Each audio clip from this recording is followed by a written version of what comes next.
Bonsoir et bienvenue à tous. Tout de suite, le sommaire de ce journal. Le Maroc s'impose face à la Namibie, 1-0. C'est le score du premier match de la première journée de la Coupe d'Afrique des Nations Égypte 2019. Les Marocains ont suivi avec beaucoup d'attention cette rencontre cruciale.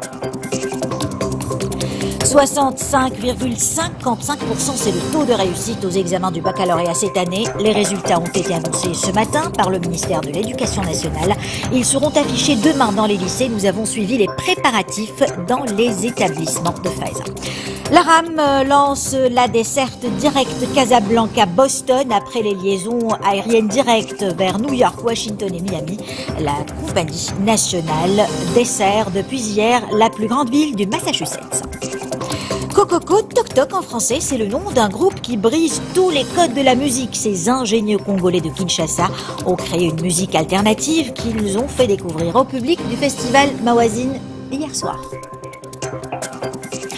Le Maroc arrache au forceps la victoire à la Namibie. Il a fallu qu'un Namibien inscrit un but contre son propre camp pour que les hommes d'Hervé Renard remportent leur premier match de la CAN 2019. Le score de cette rencontre disputée au stade Salam au Caire est de 1-0. Et tout au long du match, l'équipe nationale a fait honneur à son statut de favori de la compétition.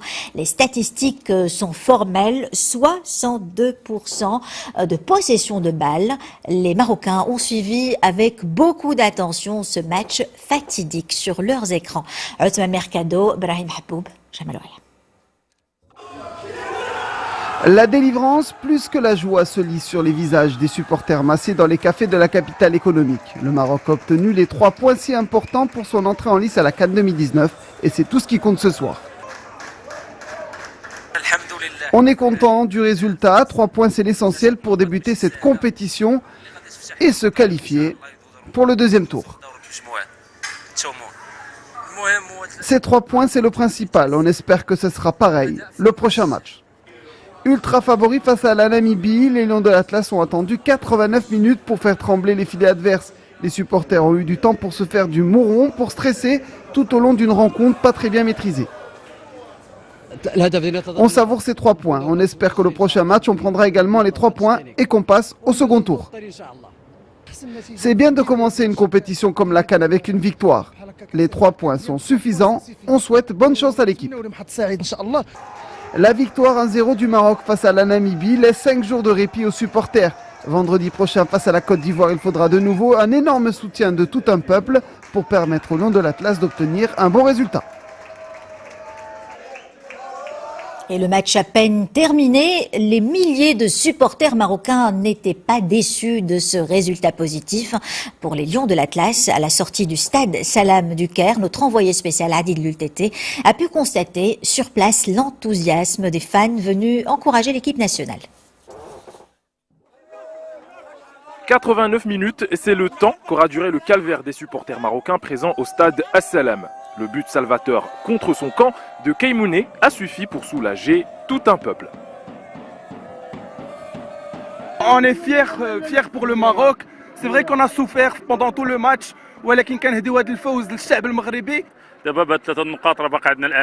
Avec ces 3 points, il reste de l'espoir pour aller au tour suivant. Les Marocains veulent ramener la coupe au pays. J'étais très confiant vis-à-vis de notre équipe nationale. La fin justifie les moyens. Le plus important a été réalisé. 3 points en poche et un leadership provisoire du groupe D. Au-delà du pragmatisme, les Lions ont-ils séduit par le jeu ?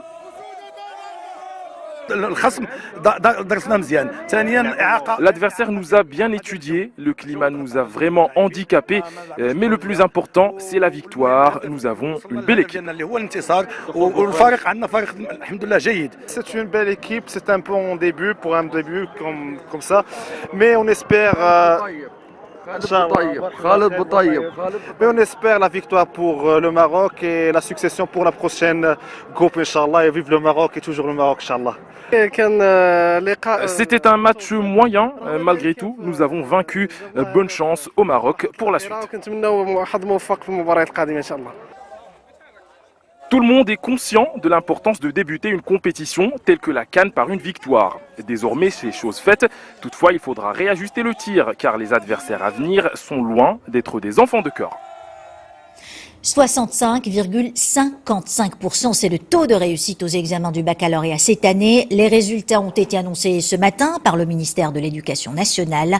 Un taux en hausse de 8% par rapport à l'année précédente.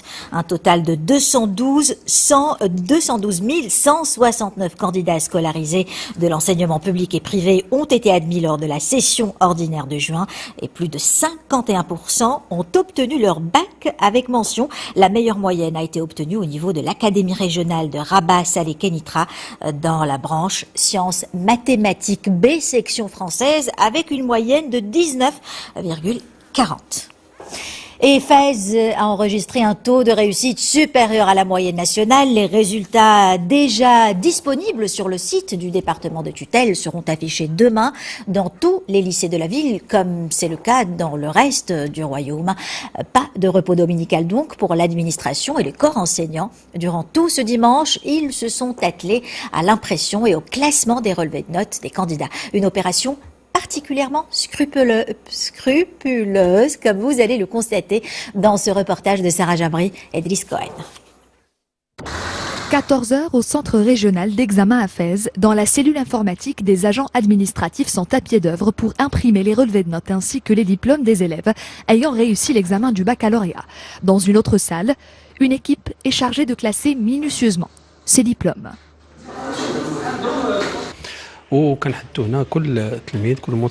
Dans cette salle, un numéro de série est attribué à chaque diplôme. Les documents sont par la suite classés par direction provinciale, puis par centre d'examen. L'opération se déroule sous haute surveillance. Des caméras sont installées dans les salles et les couloirs du bâtiment réservé au conclave. Une fois leur numéro de série enregistré, les diplômes sont ensuite cachetés puis signés par le directeur de l'Académie régionale de l'éducation et de la formation en personne avant d'être remis aux directeurs provinciaux. Nous sommes très satisfaits des résultats obtenus au niveau de la province d'El Hajb, grâce aux efforts fournis par les élèves, leurs parents et les administrations des établissements. Nous avons atteint un taux de réussite de 64%. Au niveau de la région Fès-Meknès, le taux de réussite s'est établi cette année à plus de 68%, soit 7% de plus que l'année précédente. 15 580 candidates ont réussi l'examen du baccalauréat, ce qui représente un peu plus de 55% du chiffre global des lauréats. Les filles ont ainsi devancé les garçons de 10 points cette année. Les résultats seront affichés officiellement demain dans les différents centres d'examen. Tout est mis en œuvre pour que les bacheliers de la région puissent récupérer en même temps leur diplôme ainsi que leur relevé de notes. Les Marocains toujours mobilisés pour la cause palestinienne. Des centaines de personnes ont battu le pavé à Rabat pour protester contre le deal du siècle. Plusieurs associations avaient appelé à cette manifestation organisée à 2 jours de la tenue d'une conférence à Manama pour promouvoir ce plan visant à désamorcer le conflit israélo-palestinien. Très peu de choses ont fuité sur cet accord échafaudé par Washington, essentiellement à travers des négociations bilatérales avec Israël. L'autorité palestinienne avait refusé de prendre part aux discussions après le transfert de l'ambassade américaine à Jérusalem-Al-Quds.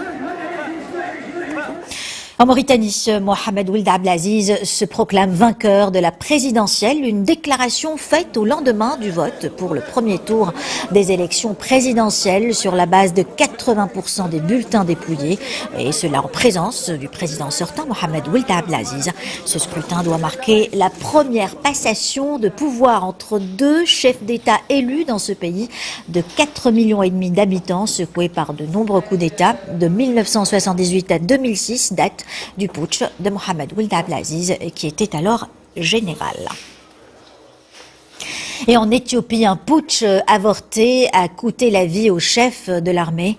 Hier après-midi, un commando dirigé par le chef de la sécurité de la région de l'Amara avait fait irruption dans une réunion, tuant le président de la région et un autre haut responsable.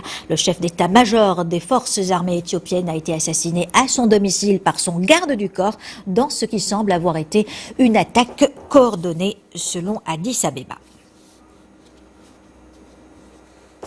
Désormais, plus d'escale pour aller à Boston. Il suffit d'un vol de 7h30 pour atteindre la plus grande ville du Massachusetts et de la région de la Nouvelle-Angleterre.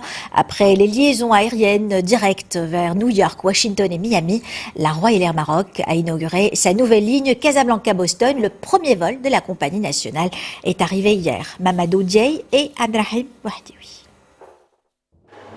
Embarquement vers une nouvelle destination, Boston. La compagnie nationale continue d'étendre son réseau par cette nouvelle liaison directe vers les États-Unis. Un rêve devenu réalité pour les nombreux usagers. Le souhait des Marocains de Boston se réalise aujourd'hui. C'est quelque chose qu'on n'a pas arrêté de demander.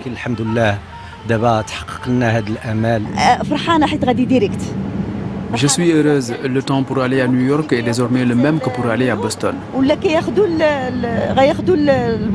La passerelle de plus ouverte à l'international porte à 4 la desserte de la compagnie de la Royal Air Maroc aux États-Unis et à 7 le nombre de routes aériennes outre-Atlantique. Le projet vise par ailleurs la création de nouvelles opportunités d'affaires entre l'Afrique et l'Amérique, mais aussi à répondre à un besoin de mobilité de la communauté marocaine établie à Boston, une nouvelle ligne pour une fréquence de 3 vols par semaine. Aujourd'hui, on relie Boston à Casablanca en 7 heures de vol.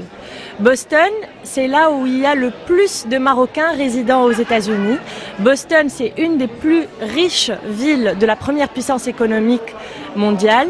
Et donc, ça va normalement attirer plus d'investisseurs et plus de touristes au Maroc et en Afrique en général. Cette liaison Boston-Casablanca est très importante pour nous. Nous en sommes très fiers car elle constitue une première dans l'histoire. Cela a été un combat très important, une grande communauté marocaine établie à Boston et nous sommes fiers de pouvoir leur apporter ce service avec la Royal Air Maroc. La modernisation de l'infrastructure aéroportuaire, notamment le terminal 1 de l'aéroport Mohamed V de Casablanca, renforce la possibilité d'explorer de nouveaux horizons.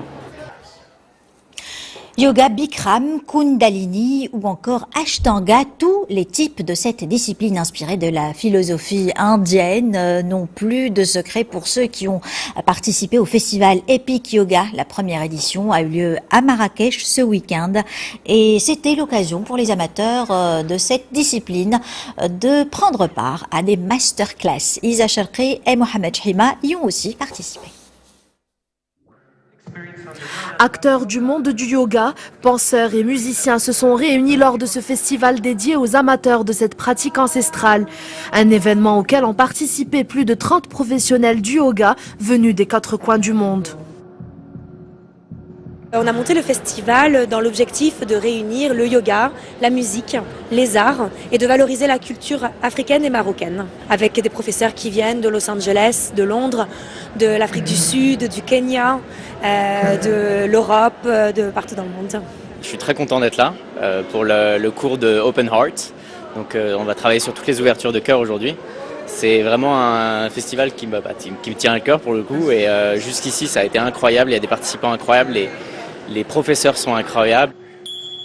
Un magnifique voyage à travers la culture marocaine et africaine, mêlant yoga, musique et art, qui n'a pas manqué de séduire les nombreux festivaliers. Le yoga avait plusieurs facettes, donc c'était aussi physique. Et depuis, donc là, je suis accro et je suis vraiment abonnée là. Et puis il y a eu ce festival, donc je suis arrivée surtout pour découvrir ce mix entre le yoga, la musique. J'y participe justement pour un épanouissement personnel dans le cadre de mon activité sportive de yoga et aussi au niveau pour mon épanouissement psychologique dans le cadre d'un suivi, d'un éveil de soi. La communauté yogi compte aujourd'hui 300 millions d'adeptes dans le monde, dont plus de 150 000 au Maroc.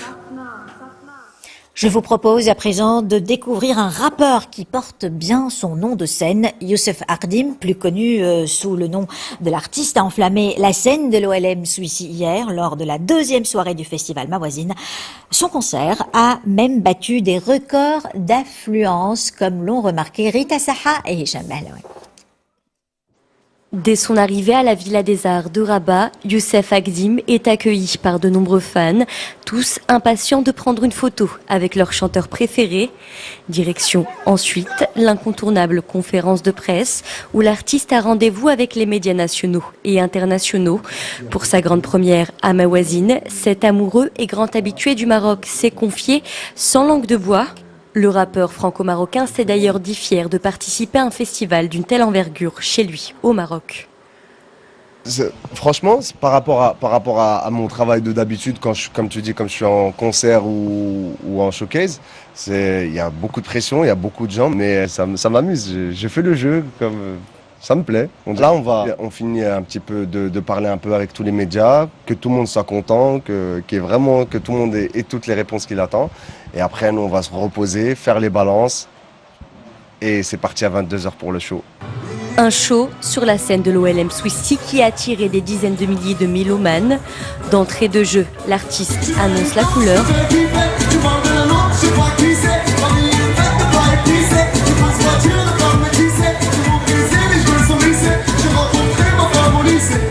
Avec son style éclectique, ses tubes polygames, Mafiosa ou encore Chocolat, le rappeur et producteur originaire d'Imentanout a enflammé toute la capitale pour le plus grand bonheur d'Irbatri.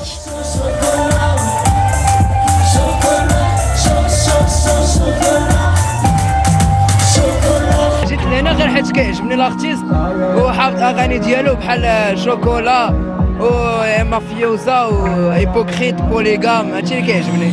Alors pour moi c'est quelqu'un qui représente très bien la culture marocaine par son chant, par les paroles qu'il dit qui sont très inspirantes pour plusieurs artistes. Parce que moi par exemple je me lance dans la musique et j'aime beaucoup son travail.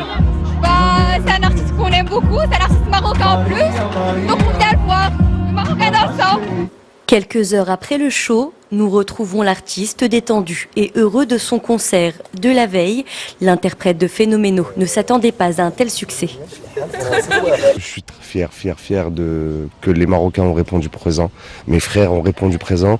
Ils ont vu un jeune comme eux, un Ould Cheb, un enfant du pays, avancer, évoluer et arriver à montrer ce qu'il a pu faire durant toutes ces années. Et alhamdoulilah, pour moi, c'est une fierté de voir ça. Celui qui a grandi à Bondy, en région parisienne, et qui a exercé le métier d'éducateur est tombé dans la marmite de la musique dès son jeune âge. Plus qu'une passion, l'artiste s'est découvert une véritable vocation chez lui, en famille. Elle est née de ma mère qui chantait dans la cuisine pendant qu'elle préparait le repas. Donc, et à chaque fois qu'elle chantait, elle m'expliquait aussi, elle faisait pas que chanter. Elle chantait, elle me parlait par exemple de Demseri, pourquoi elle a dit cette phrase, pourquoi elle me faisait le storytelling. Et quand elle faisait ça, du coup, ça m'intéresse encore plus. Aujourd'hui, c'est Youssef qui espère à son tour mettre son expérience au service des jeunes artistes et promouvoir ses petits protégés au Maroc comme à l'étranger, toujours avec un mot d'ordre, le travail. En attendant, l'artiste poursuit sa tournée mondiale avec son album Quartier Latin, volume 1, et réaliser une prestation similaire à celle de Rabat, un show qui restera à jamais gravé dans les annales du festival Mawazine. Toujours à Mawazine, Coco Toc Toc en français, c'est le nom d'un groupe qui brise tous les codes de la musique. Ces ingénieux congolais de Kinshasa ont créé une musique alternative en réaction à l'omniprésence des registres musicaux traditionnels. C'est ce qui fait leur originalité. Ce sont les instruments qu'ils utilisent, des instruments faits de briques et de broc. Ils ont fait vibrer hier la scène du Bourg-et-Grac. Samia Harissi et Jamal Aoun.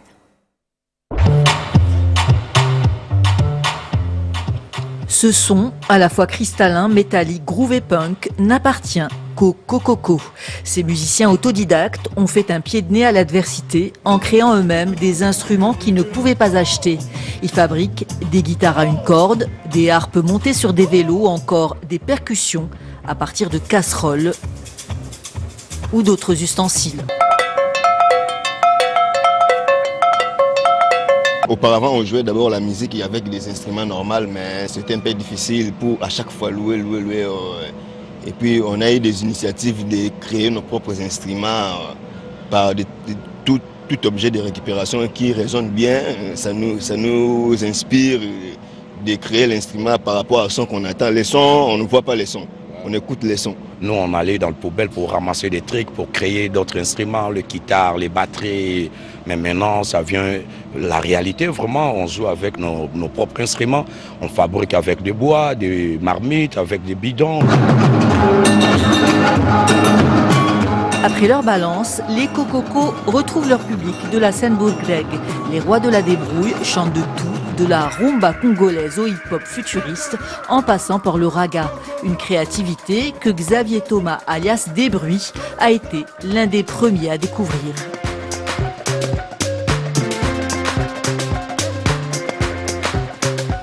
On s'est rencontrés à Kinshasa en 2016.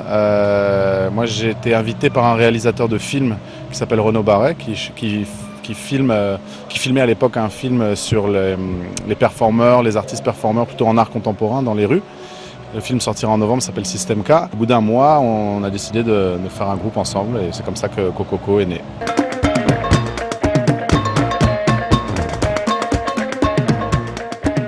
La musique atypique des Kokoko a largement dépassé les frontières du Congo. Après avoir enflammé la scène du bourgreg, ce qu'on appelle les ovnis de la musique partent cet été à l'assaut du monde à travers une tournée en Europe et en Amérique.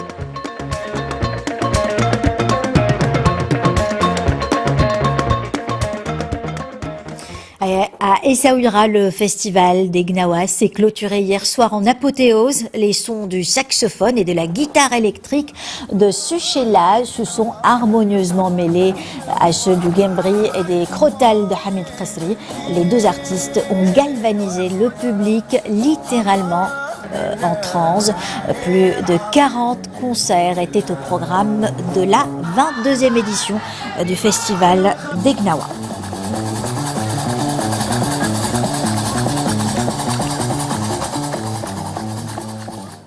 C'est la fin de ce journal dont je vous rappelle l'une des principales informations. Le Maroc s'impose face à la Namibie, 1-0. C'est le score du premier match de la première journée de la Coupe d'Afrique des Nations Égypte 2019.